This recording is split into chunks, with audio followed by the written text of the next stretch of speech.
კარგი და ძლიერი მამის შვილობა არ არის გარანტია, რომ შენც მაგარი იქნები რა. ძალიან ხშირად პირიქითაც ხდება. მას ჯერ შიგნით მაკედონიაში უნდა გამყარება. და მერე გარეთ მაკედონიის მიღმა ჯარში პოპულარულია რატომ? იმიტომ რომ ფილიპეს ჯარისკაცებში გაიზარდა ალექსანდრე. ყველა ელოდება, გამოცდა ელოდება ძალიან მძიმე ალექსანდრეს. როგორი ბიჭი ხარ შენ? ფილიპეს ძევ. ალექსანდრე უნდა გადაწყვიტოს პირველი პრობლემა, შიდა მაკედონური პრობლემა.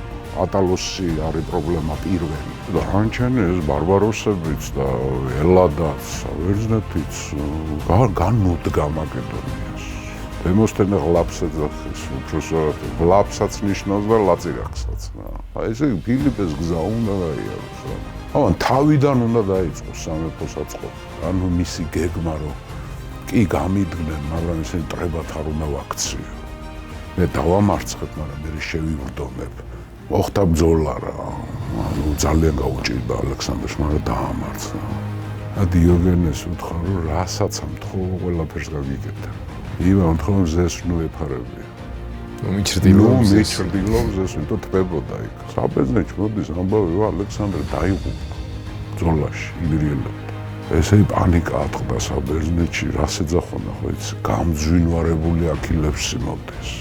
სახალხო კრება შესთავაზა, მოდი 10 კაცი გაუგზავნოთ ელჩებად, რომლებიც მაკედონიის მომხრეები არიან. ოღონდ რა პირობით წავიდეთ? წარსული გვიყვება ისტორიებს, რომლებიც ხშირად განსაზღვრავს ჩვენს მომავალს. ამიტომ ჩვენ მოგზაურობთ წარსულში და ვაფასებთ ისტორიულ ფიგურებს და მოვლენებს, რათა უკეთესად გავიგოთ, საიდან მოვდივართ და საით მივდივართ.